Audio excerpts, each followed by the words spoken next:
একবার এক জঙ্গলে রাজত্ব করত এক সিংহ।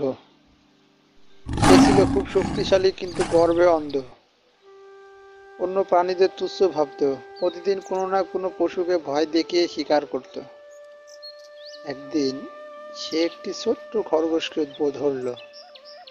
খরগোশ বলল, রাজা মশাই, আমাকে মারার আগে একটু কথা শুনবেন? সিংহ হাসল। তুই তো ছোট প্রাণী, তোর কথা শুনে কি হবে? খরগোশ বলল, একটি সিংহ আছে, সে বলে আমি নতুন রাজা। এই কথা শুনে সিংহ রেগে গেল। খরগোশ তাকে এক কুয়োর সামনে নিয়ে গেল। সিংহ কুয়োতে ঝুঁকে দেখল সেখানে তারই প্রতিবিম্ব। সে ভাবলো ওইটাই মনে হয় ভুয়া সিংহ, আর রাগে ঝাঁপ দিয়ে কুয়োয় পড়ে গেল। খরগোশ বাঁচলো বুদ্ধি দিয়ে, আর সিংহ শিখলো অহংকার আর রাগে নিজেরই ক্ষতি হয়। এই গল্প থেকে শিক্ষা হলো অহংকার পতনের মূল, আর বুদ্ধি দিয়ে বড় বিপদ থেকে রক্ষা পাওয়া যায়।